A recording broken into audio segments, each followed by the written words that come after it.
Good morning बच्चों।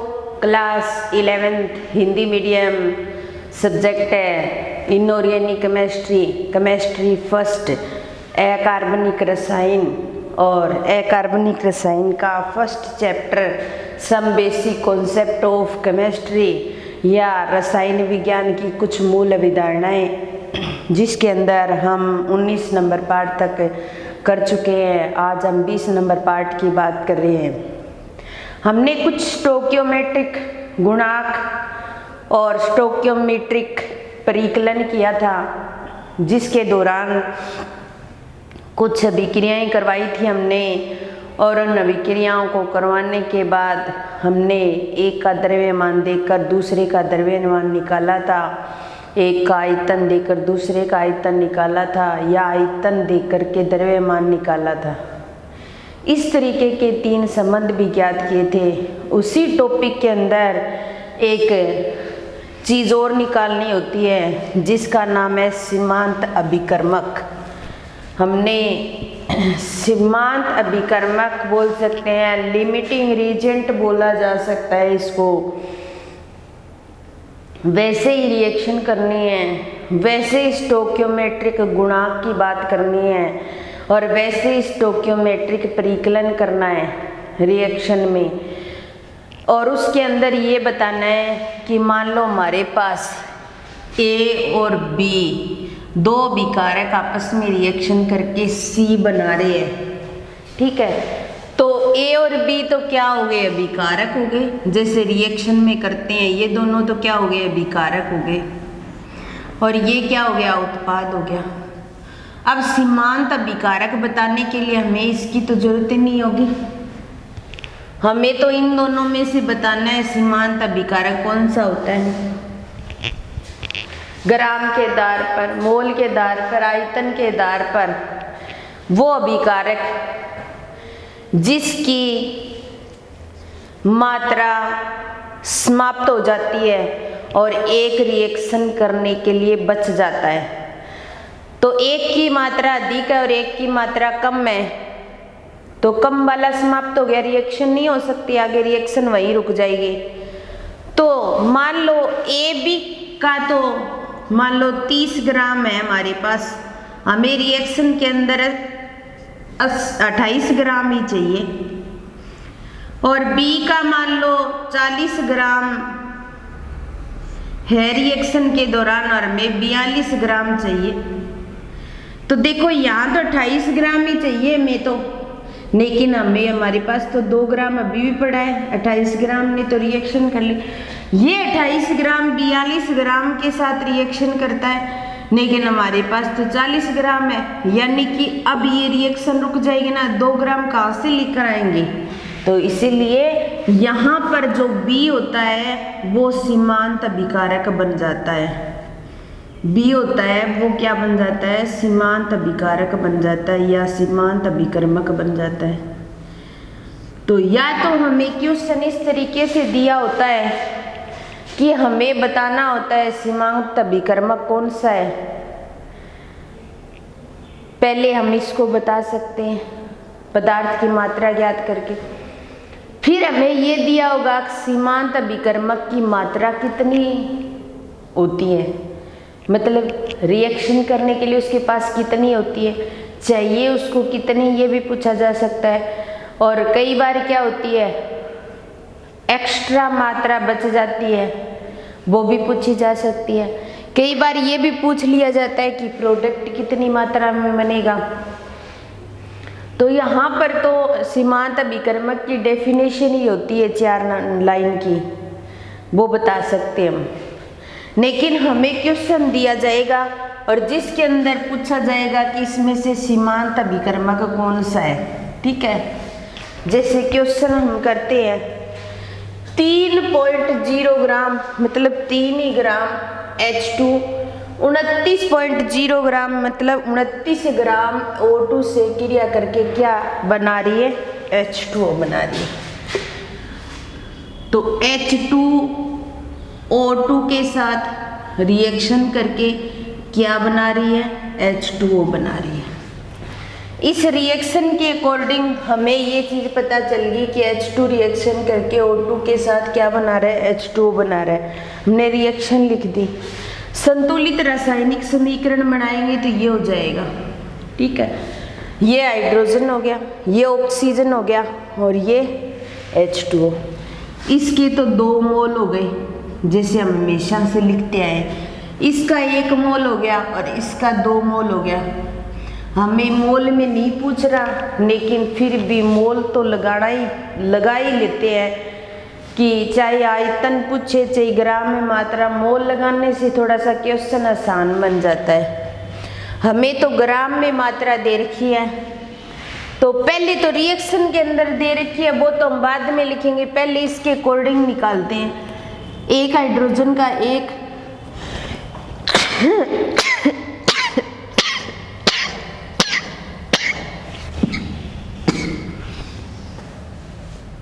एक hydrogen का एक, तो 2 का कितना हो जाएगा, 2 हो जाएगा। तो 2 इंटू में 2 ग्राम कितना हो गया भाई, 4 ग्राम क्वेश्चन के अकॉर्डिंग। एक ऑक्सीजन का 16 है तो 2 का कितना हो जाएगा, 32। एक H2O के मॉलिक्यूल का 2 + 16 मतलब 18 होता है, तो 2 इंटू में 18 टोटल कितना आ गया, 36 ग्राम। मतलब 4 ग्राम ऑक्सीजन 32 ग्राम, 4 ग्राम हाइड्रोजन 32 ग्राम ऑक्सीजन के साथ रिएक्शन करके 36 ग्राम H2O बना रही है, ठीक है। इतनी बात आई समझ में। अब हमें क्वेश्चन में क्या दे रखा है कि 3.0 ग्राम H2 और 29 ग्राम O2 क्रिया करके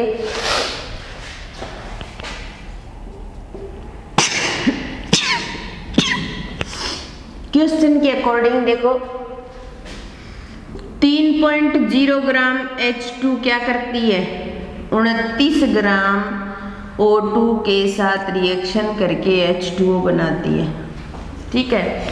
ये बोल रहा है सीमांत अभिकर्मक कौन सा होगा, इसमें से कौन से की मात्रा कम हो जाएगी। जैसे देखिए हमारे पास यहाँ 3 ग्राम H2 है, ठीक है। तो यहाँ पर क्या है, 4 ग्राम, तो हम ऐसे ले सकते हैं ना, 4 ग्राम H2 के साथ 4 ग्राम H2 के साथ ऑक्सीजन की अभिक्रिया, 4 ग्राम H2 के साथ अभिक्रिया करने वाली ऑक्सीजन की ग्राम में मात्रा कितनी है भाई, 32 ग्राम, ठीक है। तो एक के साथ करेगी तो क्या हो जाएगी, 32/4। 4 ग्राम H2 32 के साथ कर रही है। अब हमें क्वेश्चन में दे रखी है 3.0 ग्राम, तो 3.0 ग्राम के साथ करेगी तो 32/4 इंटू में 3.0 ग्राम, ये कट जाएगा 8, 24 ग्राम आ जाएगा।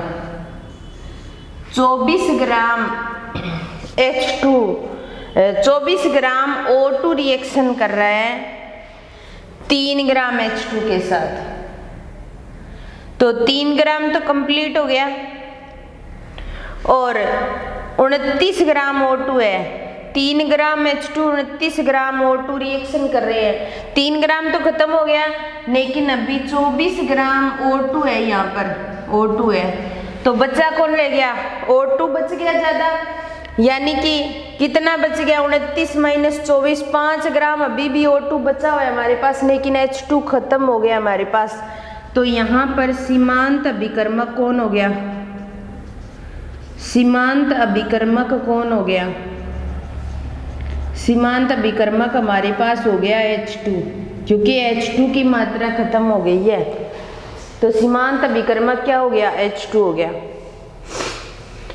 अब देखिए पहले क्वेश्चन का हल हो गया कि सीमांत अभिकर्मक कौन है, निकाल लिया हमने।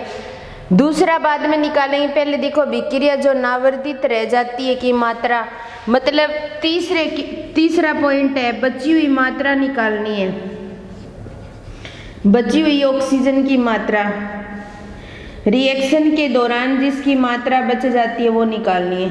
क्वेश्चन में कितनी दे रखी है, 29 ग्राम माइनस ये 24, रिएक्शन करने के बाद में 5 ग्राम बच जाती है। क्या होता है, 5 ग्राम बच जाती है, वो मात्रा बतानी है। ठीक है, अब दूसरा क्वेश्चन, बनने वाली जल की मात्रा भी निकालनी है, बनने वाली जल की मात्रा भी कितनी होगी ये भी बतानी है। ठीक है, 2H2 रिएक्शन करके ऑक्सीजन के साथ इतने ग्राम जल बना रहा है, तो हम ऐसे लिख सकते हैं ना कि 4 ग्राम H2 अभिक्रिया करके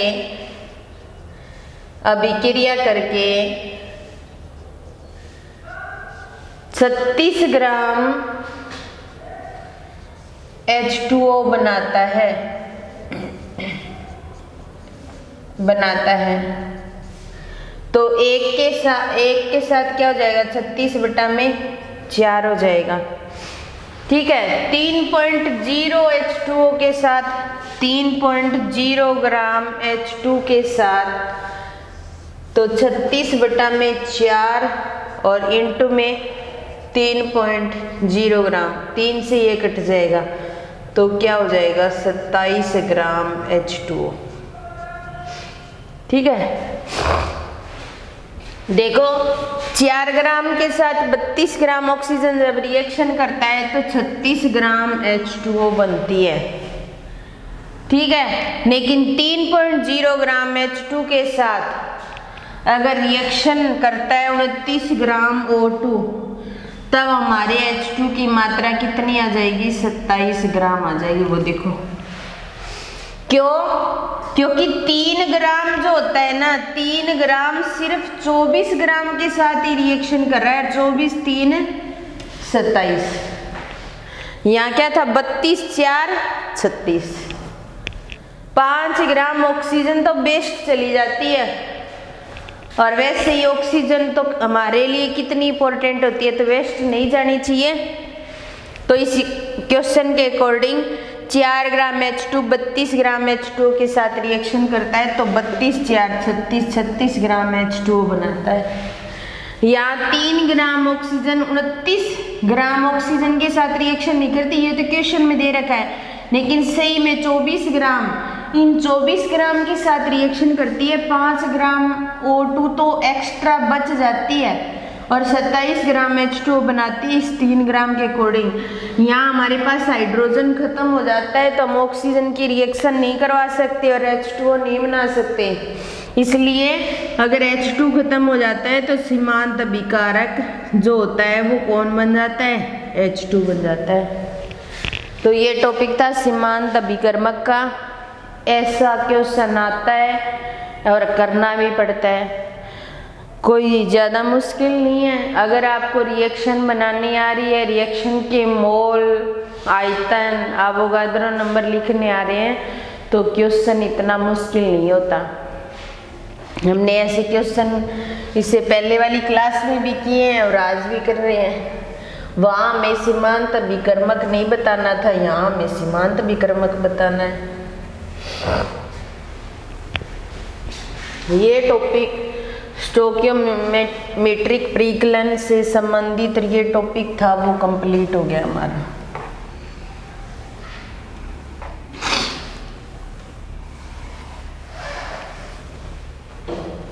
फिर उसके बाद में नेक्स्ट जो टॉपिक आता है वो आता है हमारा विलयनों अभिक्रिया। विलयनों में अभिक्रिया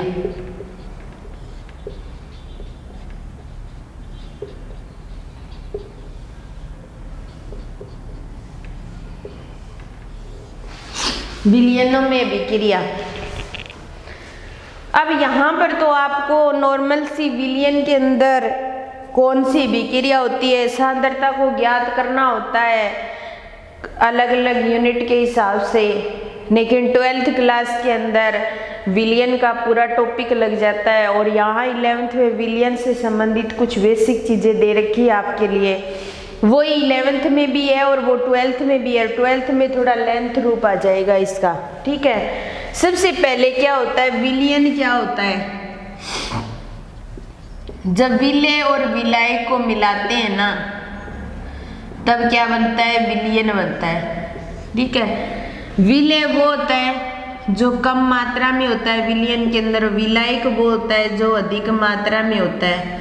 हमारे पास 1 गिलास पानी है और इस 1 गिलास पानी के अंदर हम 2 चम्मच चीनी डाल लेते हैं, तो चीनी तो हमारे लिए क्या कर रही है, विलय का काम कर रही है। विलय का काम कौन कर रही है, चीनी कर रही है।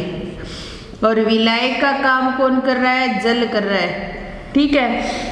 तो जल अधिक मात्रा में और चीनी कम मात्रा में, तो विलियन के अंदर वो पदार्थ जो कम मात्रा में होता है वो तो विलय होता है, और जो अधिक मात्रा में होता है वो विलायक होता है। और विलय और विलायक को जब तक मिलाते नहीं है तब तक विलियन नहीं बन सकता। जब विलय और विलायक को मिला देंगे तो क्या बन जाएगा भाई, विलियन बन जाएगा। तो विलियनों में अभिक्रिया, अब देखो 12th क्लास के अंदर तो विलियन कितने प्रकार के होते हैं उनका अलग अलग डिटेल में दे रखा है, पूरा चैप्टर ही है। यहाँ पर विलियनों में अभिक्रिया के अंदर कुछ मतलब सांद्रता को कैसे ज्ञात करते हैं विलियन की, वो दे रखा है। तो सांद्रता को अगर हमें ज्ञात करना है विलियनों की अभिक्रिया के अंदर, तो सांद्रता को 2 प्रकार से ज्ञात किया जा सकता है, ठीक है। एक होता है द्रव्यमान भार इकाई, द्रव्यमान भार इकाई या द्रव्यमान इकाई भी बोल सकते हैं। और दूसरी होती है द्रव्यमान आयतन इकाई, दूसरी होती है द्रव्यमान आयतन इकाई,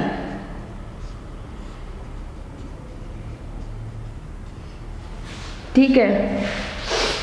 यहाँ पर क्या होता है, इसके अंदर आता है द्रव्यमान प्रतिशत आ जाएगा, 1 नंबर द्रव्यमान प्रतिशत,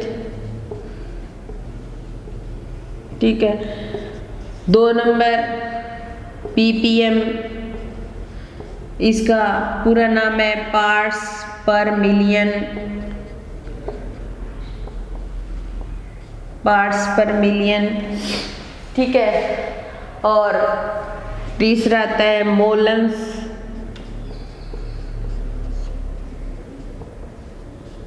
और चौथा आता है मोललता, मोललता।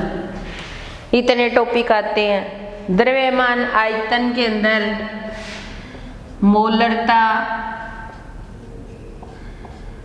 दूसरा आता है नॉर्मलता, और तीसरा आता है फॉर्मलता, तीसरा आता है फॉर्मलता, ठीक है। सांद्रता को ज्ञात करने की 2 इकाइयां, द्रव्यमान भार इकाई या द्रव्यमान इकाई, जिसके अंदर दोनों ही चीजें द्रव्यमान में दी हो, दोनों ही भार में दी हो, ग्राम में या किलोग्राम में दी हो, वो तो द्रव्यमान इकाई होती है। इसमें विलय की मात्रा तो द्रव्यमान दे रखी है, विलियन को आयतन में दे रखा है, तो द्रव्यमान आयतन इकाई हो जाएगा, ठीक है। इसके अंदर आपके टॉपिक है द्रव्यमान प्रतिशत, आपके सिलेबस में है।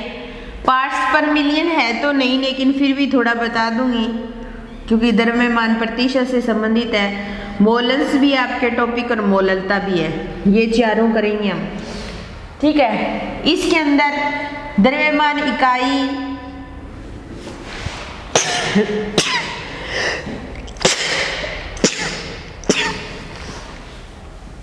द्रव्यमान आयतन इकाई के अंदर मोलरता है, सिर्फ मोलरता, ये दोनों नहीं है। अब की बार ये 12th क्लास में आएंगे, वहां पर डलेंगे हम। पहले अब जो हमारे टॉपिक में है उन पर चर्चा करते हैं अपने। तो सबसे पहले भार इकाई के अंदर ये तो एक फ्लो चार्ट बताया था कि विलियनों में मोलरता को कैसे ज्ञात किया जाता है, और ये सारे टॉपिक ही 12th क्लास में भी है। तो सबसे पहले हम द्रव्यमान प्रतिशत की शुरुआत करते हैं। द्रव्यमान प्रतिशत, मास परसेंटेज बोलते हैं इसको, द्रव्यमान प्रतिशत। द्रव्यमान प्रतिशत के अंदर या इसकी डेफिनेशन की बात कहें तो हम ये कह सकते हैं कि 100 ग्राम विलयन में 100 ग्राम विलयन में उपस्थित विलय की मात्रा द्रव्यमान प्रतिशत कहलाती है, द्रव्यमान प्रतिशत कहलाती है। 100 ग्राम विलयन के अंदर विलय की कितनी मात्रा है वो क्या कहलाएगी, द्रव्यमान प्रतिशत। इसका सूत्र हो जाएगा द्रव्यमान प्रतिशत बराबर विलय की मात्रा दे रखी है हमें, तो यहां पर हम क्या लेंगे, विलय का द्रव्यमान बटा में विलयन का द्रव्यमान,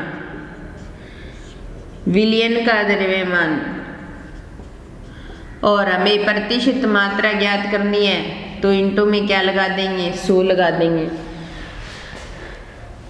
तो विलयन का द्रव्यमान और विलय का द्रव्यमान दिया होगा, सूत्र में रखकर हम ज्ञात कर सकते हैं। लेकिन कई बार क्या होता है, विलयन की मात्रा नहीं दी होती। विलयन किससे बनता है, विलय और विलायक से, तो हमें विलय और विलायक की मात्रा दे देंगे, तब हम इस सूत्र को ऐसे लिख सकते हैं, ठीक है। तो विलय का द्रव्यमान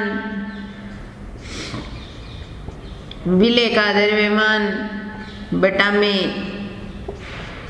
विलय प्लस विलायक का द्रव्यमान, विलय प्लस विलायक का द्रव्यमान, और इंटू में 100। तो द्रव्यमान प्रतिशत विलय का द्रव्यमान बटा विलयन का द्रव्यमान, और द्रव्यमान प्रतिशत के अंदर विलय का द्रव्यमान बटा में विलय प्लस विलायक का द्रव्यमान इंटू में 100। इस आधार पर हम द्रव्यमान प्रतिशत ज्ञात कर सकते हैं। जैसे क्वेश्चन करें हम, तो क्वेश्चन देखिए, हमारा क्वेश्चन ये हो, मान लो 20 ग्राम शर्करा को 80 ग्राम जल में घोला गया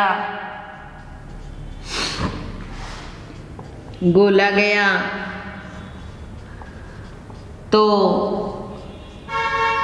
शर्करा का द्रव्यमान प्रतिशत ज्ञात करो। द्रव्यमान प्रतिशत ज्ञात करो।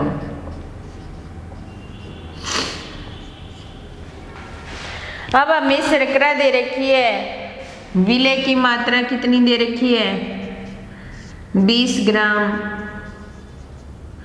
और विलायक की मात्रा दे रखी है 80 ग्राम। तो विलयन निकाल सकते हैं हम, तो विलयन का द्रव्यमान क्या हो जाएगा, विलय प्लस विलायक 20 बराबर 100 ग्राम आ जाएगा विलयन का द्रव्यमान। तो यहाँ लगा सकते हैं हम। तो द्रव्यमान प्रतिशत, विलय का द्रव्यमान 20 दे रखा है और विलयन का हमने 100 निकाल लिया, और इंटू में 100 है ही, 100 से 100 कट गया, कितना आ गया, 20% आ गया। द्रव्यमान प्रतिशत कितना आ गया, 20% आ गया। तो इस आधार पर हम ज्ञात कर सकते हैं। आज की क्लास यहीं समाप्त करते हैं, बाकी नेक्स्ट क्लास में करेंगे। धन्यवाद।